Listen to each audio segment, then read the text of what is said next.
저는 이스라엘의 5번째 사사였던 기드온이 하나님께 부름을 받는 그 광경들을 기록한 내용입니다. 교회를 좀 다니시고 성경에 대해서 어느 정도 지식이 있으신 분들은 이 내용을 이미 잘 알고 계시죠. 또 우리가 기드온 하면 제일 먼저 떠올리게 되는 내용은 뭡니까? 기드온과 300용사라는 이런 내용들을 쉽게 떠올리게 됩니다. 그 내용이라는 것이 고작 300명밖에 안 되는 군대를 이끌고 이 기드온이 13만 명이 넘는 미디안의 군대를 격파했다라는 내용이 골자입니다. 그러나 사실 이 기드온이라는 사람은 결코 하나님께서 이런 큰 일을 맡길 만한 능력이나 믿음을 갖추고 있었던 인물이 결코 아니었습니다. 오늘 본문의 배경이 되어지고 있었던 그 당시에 이스라엘을 점령하고 다스리고 있었던 민족은 미디안 족속이라는 사람들입니다. 이 미디안 족속들이 이스라엘을 다스리고 있을 때 그들의 압제와 횡포가 얼마나 심했냐면 이제 이스라엘 사람들이 먹을 것을 얻지 못할 정도로 먹을 것만 조금만 생기면 추수할 때가 되면 이 미디안 족속들이 올라와서 이스라엘 사람들이 먹을 만한 걸 하나도 남겨놓지 않고 다 휩쓸고 갔다라고 성경에 기록이 되어 있습니다. 그래서 오늘 하나님의 사자가 이 기드온을 찾아왔을 당시에도 이 기드온이 밀을 타작하려고 했었는데 보통 이스라엘 사람들은 밀을 타작할 때 마당에 이렇게 밀을 다 펼쳐놓고 타작을 하는 게 상식인데 어떻게 합니까? 그 미디안 사람들에게 들키지 않기 위해서 땅 속에 박혀있는 그 포도주 틀 안에 숨어서 몰래 이 밀을 타작하는 일을 하고 있을 때 이 하나님의 사자가 기드온을 찾아오게 되지요. 이 당시의 상황이 비춰본다라고 한다면 먹을 것을 미디안 사람들에게 빼앗기지 않기 위해서 숨어서 타작을 하는 이 행위는 결코 부끄러운 행동이 아닙니다. 일반 사람이 가지고 있는 상식으로 할 수 있는 최선의 방법을 이 기드온은 행하고 있었다라는 것이죠. 또 27절 오늘 저희가 읽었던 말씀에도 보면 기드온이 하나님의 명령을 따라서 자기 아버지 집에 있었던 바알의 제단과 아세라 상을 찍어버리라라는 이 명령을 받고서 행할 때 어떻게 합니까? 당당하게 사람들 앞에 서서 야 봐라 하나님이 내게 이런 일을 시키셨다라고 고함치면서 그것들을 부순 게 아니라 아버지가 알까? 동네 사람들이 알까? 몰래 숨어서 누구도 모르게 하려고 그 일들을 행하는 모습들을 우리가 보게 된다라는 것입니다. 그런데 이렇게 숨어서 미디안 사람들을 두려워해서 밀을 숨어서 타작을 하거나 또 동네 사람들이나 아버지가 알까 두려워서 이방 신상을 몰래 파괴하는 그런 행위, 이런 행위들 뿐만이 아니라 이 기드온이라는 인물 자체가 하나님에 대해서 어떠한 기대나 소망을 갖고 있지 않은 사람이었겠다라는 사실이 가장 중요하다라는 것입니다. 오늘 여호와의 사자가 이 기드온을 방문했을 때 그의 처음으로 내뱉은 말씀이 뭐냐면 여호와께서 너와 함께 계신다라는 선언이었습니다. 그런데 그 여호와의 사자의 선언을 듣고 나서 이 기드온이 어떻게 반응을 하냐면 그게 어떻게 말이 됩니까? 만약 하나님께서 우리와 정말 함께 하신다면 우리가 어떻게 이방 족속들에게 이렇게 압제를 당하고 먹고 사는 문제로 고민하고 고통스럽게 살아야만 합니까? 저는 이런 상황을 놓고 볼 때 하나님께서 우리와 함께 하신다라는 것을 믿을 수가 없습니다. 신뢰할 수가 없습니다. 그 하나님께서 기드온을 찾아오셔서 그렇게 말씀하실 때 이 하나님의 선택하심과 하나님의 다스리심 또 그 인도하심에 대해서 기드온은 깊은 회의감을 드러냈다라는 것입니다. 여러분 이런 모든 상황들을 놓고 보면 이 기드온이라는 사람은 신앙적으로도 우리가 참 믿음 좋다라고 판단할 수도 없고 또 인간적으로도 큰 일을 맡아서 할 만큼 이렇게 배포가 크고 능력이 있는 사람이었다라고 판단할 수도 없는 사람이었다라는 것입니다. 여러분 우리 한국 속담 중에 될성 부른 나무는 떡잎부터 알아본다라는 속담이 있습니다. 이 속담의 핵심은 뭡니까? 모든 결과에는 그 결과를 불러낼 만한 원인과 이유가 있다라는 것입니다. 좋은 결과가 나왔던 나쁜 결과가 나왔던 좋은 결과에는 그 결과가 나올 만한 이유가 있었고 나쁜 결과가 나오게 된 데에도 마찬가지로 그런 충분한 이유가 있었기 때문에 우리가 그 원인, 그 이유의 과정들을 보면 어떻게 될지 그 결과를 예상할 수 있다라는 의미로 생겨난 속담이 될성 부른 나무 떡잎부터 알아본다라는 그 의미입니다. 물론 이 속담이 우리 삶 전체에 100% 맞다라고 할 수는 없습니다. 그러나 이런 인과의 법칙은 우리가 살고 있는 이 세상의 사회과학적인 측면에서나 자연과학 측면에서 대부분 우리가 신뢰할 만한 결과들을 만들어내는 법칙이기도 합니다. 그런데 이 될성부른나무 떡잎부터 알아본다라는 이 속담이 단 1%도 적용이 되지 않는 경우가 있는데 어떤 경우냐면 바로 우리들에게 해당되는 것입니다. 우리가 누굽니까? 신자에게는 그것이 단 1%도 해당되지 않는다라는 것입니다. 왜냐하면 여러분 우리는 어떤 존재들입니까? 우리는 하나님께로부터 어떠한 사랑과 은혜를 받을 만한 이유나 조건이나 동기를 제공하지 않은 자들입니다.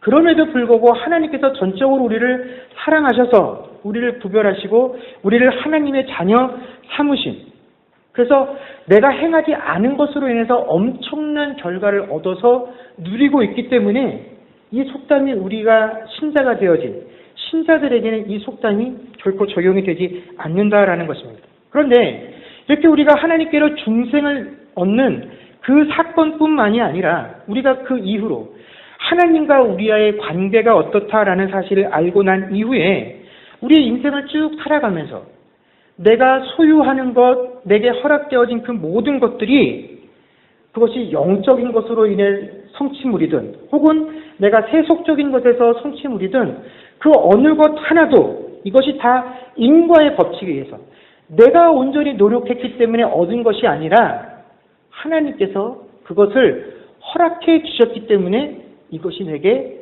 허락되어지고 소유되어지고 다는 사실을 인정하는 것. 그래서 내 삶은 오로지 하나님의 간섭하심과 하나님의 인도하심의 결과다라는 것을 고백하는 것이 우리 신자의 고백이기 때문에 이 될성부른나무 떡잎부터 알아본다라는 이 속담이 신자에게는 적용이 되지 않는다라는 것입니다. 그런 의미에서 우리가 하나님께 쓰임을 받는다라는 것도 마찬가지 원리이다라는 것입니다. 여러분 우리는 큰 일을 하는 사람들, 이게 하나님 앞에서 큰 일꾼으로 부름받았다라고 생각되어지는 분들, 그래서 큰 일을 우리가 볼 때 하고 있다라고 판단되어지는 그분들을 보면 우리는 다 하나님께서 저분에게 저렇게 큰 일을 맡겼을 때에는 다 그럴 만한 충분한 이유가 있다라고 생각들을 합니다. 또 그렇게 해서 큰 교회 목사님들 와서 간증하시고 뭐 하면 자기들 나름대로 내가 왜 하나님께 축복을 받았는지 거기에 대한 이유들을 다 가지고 계십니다. 그래서 우리가 그 이유를 들으면 순간 마음이 감동하고 뭉클하기는 하죠. 그러나 오늘 본문에서 보여주는 것처럼 하나님께서 하나님의 백성에게 어떠한 일을 맡기실 때에는 결코 그 사람의 능력이나 우리가 판단하는 어떤 믿음의 분량을 따라서 그것들을 맡기시는 것이 결코 아니다라는 것입니다. 우리가 저 사람이 어떤 그럴 만한 이유가 있겠지, 그런 조건이 있겠지, 그럴 만한 재능이 있겠지 라고 우리는 생각하고 판단하지만 사실은 사람에게 그런 것이 있지 않다라는 것입니다. 우리가 무엇보다도 잘 알 수 있는 것은 기드온이 만약에 정말로 하나님께 그런 민족을 구원할 만한 큰 일을 행할 수 있는 자로 부름을 받았다라고 한다면 그는 날마다 하나님께 부르짖는 사람이어야 하지 않겠습니까? 그래서 최소한 하나님의 사자가 그에게 왔을 때 그는 아무런 거리낌 없이 내 기도가 응답받았다라고 생각을 하며 고백할 수 있는 사람이 되어야 하는데 자기를 찾아온 그 하나님의 사자를 어떤 식으로 쳐다봅니까?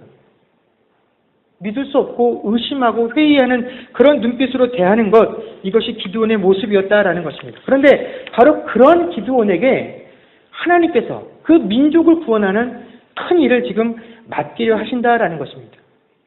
여러분, 하나님께서 하나님의 일을 맡기는 그 일꾼들을 선택하시는 이 과정들을 보면서 여러분들은 어떤 생각들을 갖게 되십니까?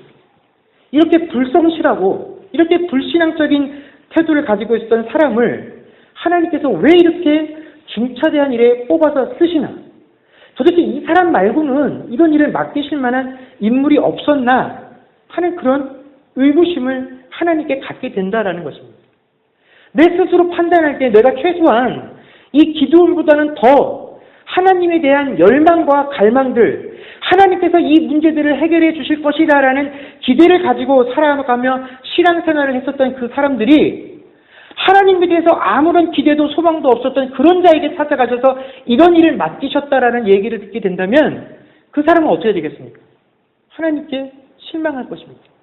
도대체 내가 하나님을 향해서 가지고 있었던 그 기대와 열망, 하나님께서 나에게 일을 맡겨주시기만 한다고 한다면 나는 어떤 일이도 감당할 수 있는 그런 준비가 되어져 있었는데 왜 하나님은 내가 아닌 아무것도 준비되어져 있지 않은, 심지어 하나님을 기대하지도 않는 저런 사람에게 찾아가셔서 이런 일을 맡기시나? 그러면 그 사람의 마음속엔 공평하신 하나님이 아니라 하나님은 어떠한 분으로 자리 잡게 됩니까? 참으로 불공평하신 하나님이다라고 인식할 수밖에 없다라는 것입니다. 여러분, 그래서 성도들이 신앙생활하면서 쉽게 빠져드는 유혹이 뭐냐면 하나님의 말씀보다 사람들의 간증을 더 사모한다라는 것입니다. 여러분, 사람들은요, 조건 없이 우리에게 은혜를 베푸시고 약속하시는 그 하나님의 말씀을 기다리는 것에 익숙하지 않습니다. 하나님께서 우리에게 주신 그 약속들은요, 어느 것 하나 기한이 정해진 것이 없습니다. 약속을 주시기만 하셨지 그게 언제 어느 때 이루어질 것이다 라고 말씀하신 적이 없다라는 것입니다. 그렇기 때문에 막연하게 그 하나님의 약속을 신뢰하며 기다린다라는 것이 얼마나 우리 인간들에게 어려운 일인지 모릅니다. 그런데 사람의 간증은 어떻습니까? 내가 이렇게 어렵고 이렇게 힘들 때 내가 이렇게 했더니, 이런 방법을 행했더니 하나님께서 그 문제를 해결해 주셨다라는 아주 분명한 이유들을 소개해 준다라는 것입니다. 물론 그 경우가 그분에게는 맞는 경우입니다. 그러나 이 모든 것들이 모든 사람에게 동일하게 적용되어지는 것은 아니다라는 것이죠. 그래서 우리는 그 사람이 했었던 그 행위, 그 사람이 보여줬었던 그 열심, 그 행위들을 나도 하고 그만큼의 열심을 나도 보이면 최소한 그분이 갖고 있었던 그 어려움을 경험하고 있는 사람은 나도 그 문제로부터 벗어날 수 있을 것이다라는 그런 기대들을 사람의 간증으로부터 갖게 되어진다라는 것입니다. 여러분, 우리가 사람의 이야기들을 듣고 그들의 간증을 통해서 야, 내가 뭔가 움직여야 되겠다라고 마음을 먹게 되는 그 순간 우리가 열심을 낼 수 있는 동기는 될 수 있으나 우리가 그렇게 사람의 말에 의해서 열심을 내는 것만큼 우리는 어디로부터 멀어지게 되냐면 하나님의 은혜로부터 멀어지게 되어진다라는 사실을 기억해야 합니다. 왜냐하면 자격 없는 사람들에게 조건 없이 베푸시는 그 하나님의 놀라운 은혜는 결코 우리가 열심을 내고 있는 한, 내가 뭔가 행위를 하고 있다라고 느껴지는 한 하나님께서 베푸시는 그 모든 것들이 다 불공평함으로 느껴지기 때문에 그렇다라는 것입니다. 저 사람은 저렇게 조금만 해도 놀라운 은혜와 사랑을 베푸시는데 왜 나는 저 사람하고 똑같거나 최소한 저보다 더 순결하게 하나님 앞에 살려고 하는데 왜 내게 돌아오는 것들은 저 사람에게 소유되어진 것, 저 사람에게 허락되어진 것 10분의 1도, 반도 되지 않나 하는 것들을 보면서 우리는 끊임없이 그 불공평하신 하나님을 생각할 수밖에 없다라는 것입니다. 그래서 우리는 하나님을 믿는다라고 하면서도 결코 하나님께서 나와 함께 하신다라는 그 말씀이 주시는 의미, 그 의미를 세상에서 제대로 누리며 살지 못한다라는 것입니다. 또 그 고백을 함에 있어서도 주저주저하게 된다라는 것입니다. 내게 아무런 문제가 없을 때는 그런 고백을 드릴 수 있는데 내게 환난이 있고 내게 어려움이 있을 때 과연 하나님이 지금 이 순간 나와 함께 계시는가? 하나님이 나와 함께 하신다라고 한다면 내가, 내 가족이, 내 민족이 어떻게 이런 어려움을 경험할 수 있는가? 라는 그 의문이 항상 하나님이 나와 함께 하신다라는 이 고백을 가로막게 되어 있다라는 것입니다. 그래서 우리는 어떻습니까? 어떤 순간에 하나님께서 나와 함께 계신다라는 사실을 잘 믿을 수 있습니까? 그 전에 여러분들은 정말로 하나님께서 여러분들 한 명 한 명과 함께하고 있다라는 사실을 믿으십니까? 2명 대답하셨습니다. 만약에 내가 그렇게 믿고 있다라고 한다면 과연 내가 어떠한 경우에 하나님께서 정말 나와 함께하고 계신다라는 사실을 내가 극명하게 체험을 하고 고백을 하고 있는지 우리가 그 내면들을 들여다보게 되면 결국에 우리의 모습은 하나님께서 내게 평안함들을 허락해 주실 때, 우리가 스스로 판단할 때 소위 만사 형통함이라는 그것들이 우리의 삶에 있을 때, 또 문제가 있었고 어려움이 있을 때 그것들이 해결되어져 가는 기미가 보일 때 우리는 하나님께서 나와 함께 하신다라는 고백을 할 수밖에 없다라는 것입니다. 그러나 여러분, 하나님께서 우리와 함께 하신다라는 그 의미는 결코 그런 것들이 아니죠. 우리가 지난 시간에 오랜 시간에 걸쳐서 창세기를 들여다봤습니다. 여러분, 아브라함을 한번 보십시오. 그는 이미 그가 살고 있던 땅에서 하나님을 만나기 전에 이미 충분한 부와 명예를 그 땅에서 누리며 살고 있었던 사람입니다. 자신이 살고 있는 고향 땅에서 엄청난 인맥을 구축하고 영향력을 끼치던 사람이었습니다. 인정받고 존경받는 사람이었습니다. 그런데 하나님께서 그와 함께 하시는 그 순간에 그의 삶이 어떻게 됩니까? 그를 지켜주고 그를 안락하게 하고 그를 돋보이게 하는 그 모든 것들을 다 어떻게 하고요? 남겨두고 거기를 떠나 지금까지 듣도 보도 못하던 곳을 그저 하나님께서 가라 하시는 그 약속을 받고 가는 그 길, 그것이 하나님께서 아브라함과 함께 하심의 결과였다라는 것입니다. 그리고 그 가나안 땅을 찾아서 가는 그 행로, 또 가나안 땅에 들어가서 그가 경험하고 또 있게 되는 그 모든 경험들, 그 모든 과정들, 사실은 그가 그 고향 땅에 남아 있었다라고 한다면 전혀 하지 않아도 될 그런 고생들이었다라는 것입니다. 그야말로 고생의 연속이었죠. 물론 기쁘고 즐거운 순간도 있었으나 그 고향 땅에 남아 있었다라고 한다면 하지 않아도 될 그 고생들을 그는 하나님께서 함께 하시고 그 결과 하나님께서 아브라함의 인생을 간섭하시고 개입하시고 인도하신 그 결과로 그 고생들을 하며 살았다라는 것입니다. 여러분, 하나님께서 나와 함께 하심이라는 것은 결국 내 삶이 세상 사람들이 부러워할 만한 그런 항상 좋은 방향으로 나아가게 되는 것들을 보여주는 것, 그것들이 결코 아니다라는 것입니다. 하나님께서 나와 함께 하신다라는 것은 하나님께서 내 삶의 주인이 되셨다라는 것이고, 하나님께서 내 삶을 하나님의 의지대로 이끌어 가실 것이고, 하나님께서 내 삶을 통하여 하나님이 어떠한 분이시다라는 사실을 보여주는 것, 이것이 하나님께서 나와 함께 하심의 뜻이다라는 것입니다. 그런 의미에서 오늘 본문에서 하나님의 사자가 기드온을 찾아와서 그에게 여호와께서 너와 함께 하신다라고 말했을 때 그 의미를 아주 잘 드러내는 것은 뭐냐면 바로 그 하나님의 사자가 사용했었던 막대기가 바로 그렇다라는 것입니다. 여러분, 하나님께서는 이 기드온을 부르시고 기드온에게 아주 중요한 일을 맡기시는데, 이 기드온이 하나님의 그 부르심과 그 소명을 맡기는 과정 가운데 순종하지 않고 계속해서 어떻게 합니까? 뻗팅기죠. 그것을 거절합니다.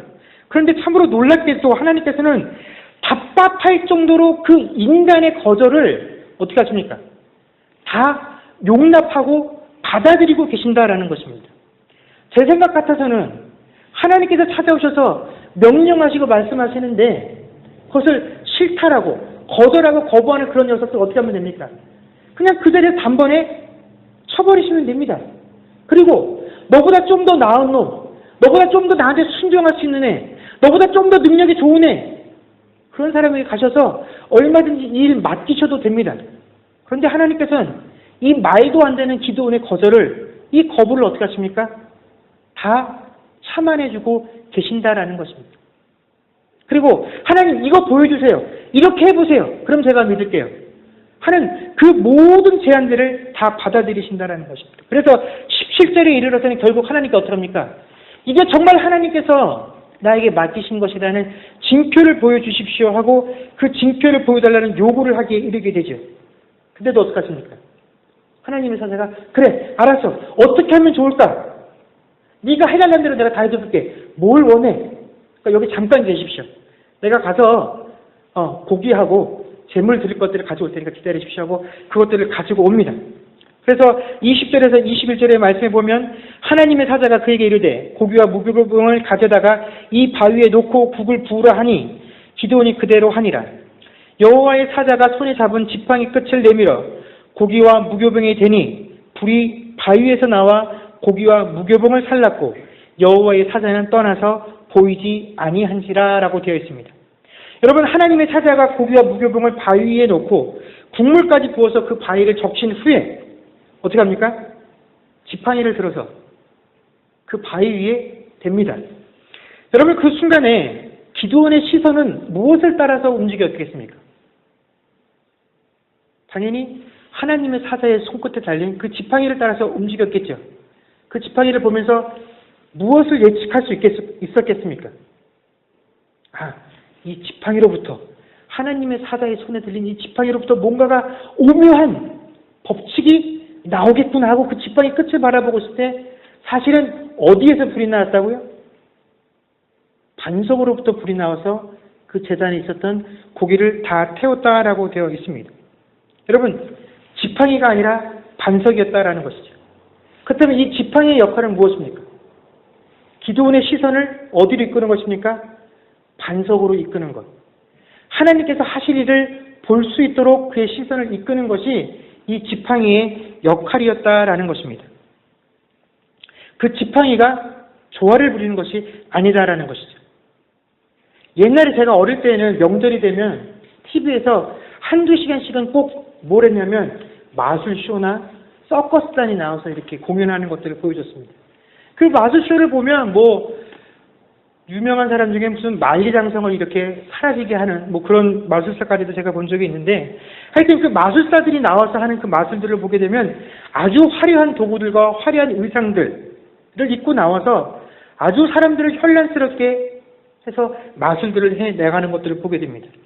여러분, 왜 그토록 그렇게 화려한 장비와 도구들을 또 의상들을 입고 와서 마술을 행하냐면 바로 그런 것들에게 사람들의 시선을 분산시켜서 내가 무엇을 하고 있는지 유심히 관찰할 수 없도록 하기 위해서 그렇게 화려한 도구들을 사용하고 있다라는 것입니다. 우리의 눈을 어떻게 하기 위해서입니까? 홀리기 위해서 그 화려한 것들이 필요하다라는 것입니다. 여러분, 그러나 하나님의 손에 들려져 있는 이 막대기는 결코 화려할 필요가 없다라는 것입니다. 여러분, 그 막대기는 사람들을 홀리는 역할을 해서도 안 된다라는 것입니다. 결국 하나님의 손에 들려져 있는 그 막대기, 지팡이와 같은 우리 존재는, 우리의 인생은 결코 화려할 필요가 없다라는 것입니다. 우리의 인생은 뭐면 족합니까? 하나님을 가리킬 수 있으면 족한 것입니다. 우리의 인생이 하나님께서 하시는 그 일을 가리키는 것이면 족하다라는 것입니다. 그래서 지팡이가 아닌, 막대기가 아닌 하나님의 불이 나오는 그 반석을 가리키는 것이 하나님의 손에 붙잡혀져 있는 우리 인생들의 가치다라는 것입니다. 그런데 우리는 그 하나님을 가리키는 데 신경 쓰는 것이 아니라 그 하나님의 손에 붙들려 있는 지팡이와 막대기임에도 불구하고 그 지팡이와 막대기가 화려해지려고 애를 쓴다라는 것입니다. 내 삶이 그런 것들로 채워지기를 원한다라는 것입니다. 여러분, 이것이 오늘 이 하나님께서 기드온을 찾아오셔서 기드온에게 내가 너와 함께 하신다라는 말씀의 의미이다라는 것입니다. 여러분, 그렇기 때문에 우리가 이 말씀을 대하면서 지금 내가 소유하고 있는 것들, 하나님께서 내게 허락하신 것들, 그것이 무엇이 되었든지 간에 또 내 스스로 내 마음속에 내가 주를 위해 이 일들을 하고 있다라고 말하는 그 모든 것들이 행할 때 이 모든 것들이 지금 누구를 가리키고 있는지, 정말로 하나님을 가리키고 있는지 아니면 하나님의 이름을 빌어 나를 가리키고 있는 것인지 우리가 그것들을 유심히 살펴보아야 한다라는 것입니다. 여러분, 자신을 부르시는 하나님의 의도, 그 하나님께서 내게 맡기시고자 하는 그 일은 내가 배달하고 내가 앞에 서서 사람을 부리는 그런 일들이 아니라 결국 내가 하는 일이다라는 것은, 내게 맡겨진 역할은 하나님이 무엇을 하시는지, 하나님이 어떠한 존재이신지를 가리키는 것에 불과하다라는 사실을 깨달았을 때 기드온은 어떻게 됩니까? 그곳에서 단을 쌓고 여호와 샬롬이라는 이름을 붙이게 되었다라는 것입니다. 여러분, 샬롬은 뭡니까? 평강이죠. 평화입니다. 그러나 이 기드온이 하나님이 나를 부르시고 나와 함께 하신다는 의미가 어떤 것인다라는 것을 알고 하나님과 자기 사이에 평강이 회복되어졌다라는 의미로 하나님 여호와 샬롬이라는 제단을 쌓았음에도 불구하고 결코 그의 삶은 평강이 아니었다라는 것입니다.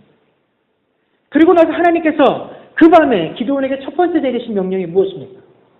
그 집안에 있는 바알의 제단을 헐고 아세라상을 찍어버리고 그것들을 가지고 집에 있는 수소, 7년 된 수소를 가지고 제물로 삼아 번제를 드리라라는 것이었습니다. 여러분, 제가 서론에서 말씀드린 것처럼 미디안 족속들이 그 이스라엘을 압제할 그 당시에 이스라엘 사람들이 먹을 것이 없어서 큰 고통을 받았다라고 말씀을 드렸습니다.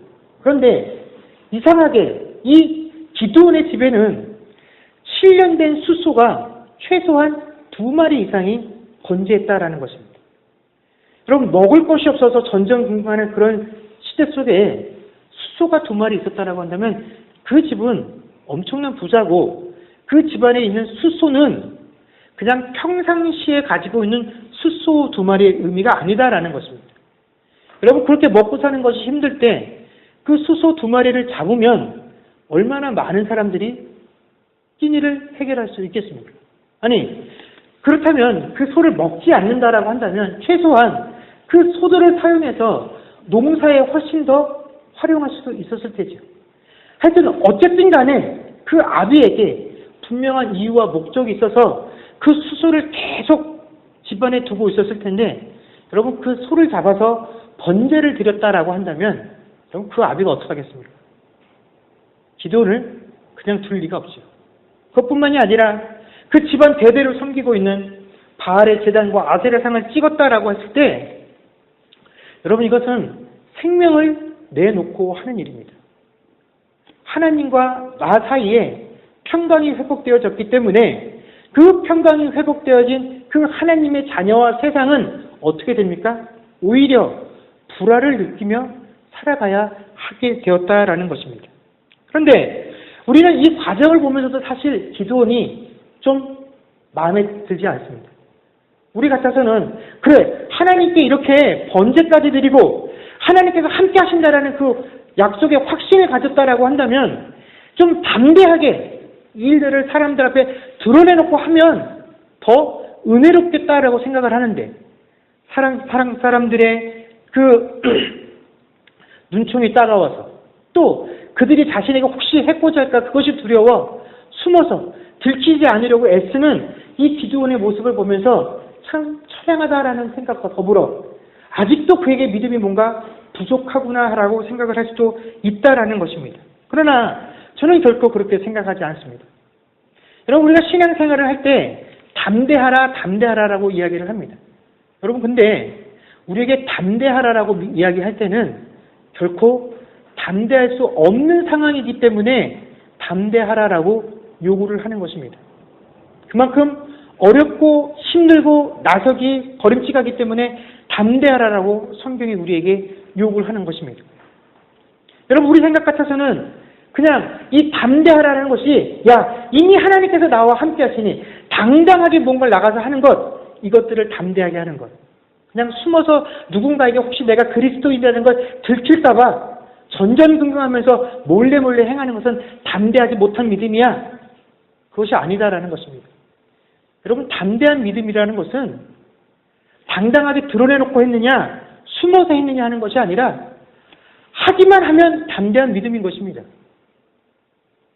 여러분, 이 시대 가운데 또 이 기도원의 이 시대 가운데 하나님께서 찾아가셔서 회복시켜 주셨기 때문에 네 집안에 있는 그 바알의 제단을 떼부수고 아세라상을 파괴하라고 명령했을 때 여러분, 그것을 네 하고 숨어서라도 할 수 있는 사람이 과연 몇이나 있겠습니까?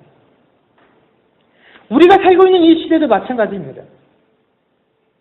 여러분, 아무 일이 없을 때 누구라도 다 담대하게 나에게 그 문제가 닥치지 않았을 땐 누구라도 당당하게 나가서 그 일을 할 수 있는 것처럼 말할 수 있습니다. 그러나 막상 그 문제가, 그 시험이, 그 어려움이 나에게 내 문제로 봉착했을 때 그 문제를 실제로 행할 수 있느냐 그렇지 못하느냐 하는 것은 전혀 별개의 문제다라는 것입니다. 그러나 사람들의 시선이 좀 의식되어져서 그것을 당당하게 앞에서 드러내지 못한다 할지라도 숨어서라도 하나님께서 내게 명하신 것들을 다 행할 수 있으면 그것이 설사 내 목숨을 나중에 들켜서 앗아가는 일이 된다 할지라도 내가 행하겠습니다 라고 행하면 여러분 그것보다 더 담대한 믿음은 없다라는 것입니다. 그렇기 때문에 이 기드온은 충분히 담대한 믿음을 우리에게 보여주고 있다라는 것입니다. 여러분 세상 사람들은 미래에 내가 뭔가 보상을 받을 것이다 라는 그런 기대들을 가지고 현재 내가 가지고 있는 이 고난의 시간들을 인내하고 감내하며 살아갑니다. 신앙생활을 하는 신자들도 마찬가지입니다. 내가 이렇게 인내하고 참아내면 언젠간 하나님께서 내 삶에 분명히 좋은 것으로 선한 것으로 갚아주실 거야, 채워주실 거야 하는 그런 기대들을 가지고 이 시간, 이 험난한 어려움들을 감내하려고 합니다. 그러나 여러분 하나님께서는 우리의 그런 기대와 소망과는 조금 다르게 우리가 지금 이 시간을 참고 인내하기 때문에 1년 후에, 내일에, 10년 후에 그 인내하고 그 모든 고난을 감수한 대가로 우리의 삶에 보상하시는 방법으로 하나님께서 우리와 함께 하신다라는 증거를 보여주시지는 않는다라는 것입니다. 오히려 하나님께서는 우리가 그 고통받는 시간들, 우리가 인내해야만 되는 그 시간들을 통해서 어떠한 결과들을 추구해 나가시냐면 눈에 보이는 모든 것들이 전부 다라고 믿고 살아가는 그 시대의 사람들에게 진정한 진리가 무엇인지를 곰곰이 되돌아보게 하는 그런 일들을 하시는 것으로 우리의 삶을 활용하신다라는 것입니다. 눈에 보이는 것, 물질에 있는 것, 내 손에 잡을 수 있는 것, 그것이 다가 아니라 사실은 눈에 보이지 아니하고 내 손에 쥘 수 없고 내 아무리 열심으로도 얻을 수 없는 뭔가가 있다라는 것에 대해서 막연하게나마 깨닫고 동경하게 할 수 있는 그런 삶으로 세상 사람들이 눈뜨게 하는데 우리 신자의 그런 고난과 고통과 어려움들을 활용하신다라는 것입니다. 오늘 본문 말씀도 어떻습니까? 사람들이 이것이 기드온에 의해서 벌어졌다라는 일을 알고 나서 기드온을 죽이려 하죠. 그런데 이때 그 사람들을 만류하는 자가 누구였습니까? 기드온의 아버지지요. 그가 뭐라고 이야기를 합니까? 야, 바알이 진짜 신이라고 한다면 그 신이 이 모든 것들을 감당하게 해라. 자기의 신상과 신전을 파괴한 그 신이 정말 살아있는 신이라고 한다면 그 일을 행한 자에게 갚겠지. 그러나 그런 일이 벌어지지 않는다라고 한다면 어떤 겁니까? 지금까지 우리가 믿고 의지했었던 그 바알은 어쩌면 참신이 아닐지도 모르겠다라는 것이 집안 대대로 바알을 섬겼던 기드온의 아버지가 뱉은 말이었다라는 것입니다. 이것이 담대하게 목숨을 걸어놓고 하나님 말씀에 순종했었던 기드온이 이뤄낸 첫 번째 결과물이었다라는 것입니다. 그곳에 모였던 모든 사람들이 아무런 의심 없이 섬겼던 그 바알이 참신이 아닐 수 있겠구나. 이런 문제조차도 이것도 미리 막지 못하는 신이 무슨 참신인가? 어떻게 살아있는 신이고 우리의 경배를 받을 수 있는 대상이 될 수 있다라는 말인가? 라는 그 회의감. 이것이 기드온의 순종으로부터 시작이 되었다라는 것입니다. 여러분 2018년 한 해 동안 하나님께서 우리 한 사람 한 사람과 동행하는 그런 삶이 되어지기를 주의 이름으로 간절히 축원합니다. 그러나 여러분 하나님께서 우리와 함께 하신다라는 그 삶은 결코 내 열심과 내 능력으로 증거되어지는 것들이 아니다라는 것입니다. 내가 얼마나 지팡이요 막대기와 같은 삶을 살았느냐 하는 것으로 증거되어지는 것이 하나님께서 나와 함께 하심의 증거다라는 것입니다. 여러분, 우리의 삶이 하나님 손에 온전히 붙들려 있는 이상 그 막대기는, 그 지팡이는 절대로 나를 가리킬 수 없습니다. 그것은 항상 하나님을 가리키고 하나님께서 하시는 일만을 가리키게 되어 있다라는 것입니다. 여러분, 하나님 손에 들린 막대기가 되어서 온전히 하나님을 가리키는 인생 살아가시는 저와 여러분들 되어질 수 있기를 주의 이름으로 간절히 축원합니다. 그래서 우리들의 인생, 우리가 한 발걸음 한 발걸음을 뗄 때마다, 우리의 삶이 이 땅에서 1분 1분들이 지나갈 때마다 우리의 옆에 있는 존재하는 이들이 하나님께서 우리와 함께 하심으로 인해서 이 세상에 지금까지 우리가 알지 못했던, 눈에 보이는 것이 다라고 믿었던 것이 아니라 눈에 보이지 아니하는 그런 세상이 있고, 내가 손에 쥐고 그것들을 의지했었던 것이 아니라 이거보다 더 큰 이가 있어서 의지하고 신뢰할 만한 이가 있구나 하는 삶을 드러내는 삶을 살아가는 저와 여러분들이 되어질 수 있기를 주의 이름으로 간절히 축원합니다. 기도하겠습니다.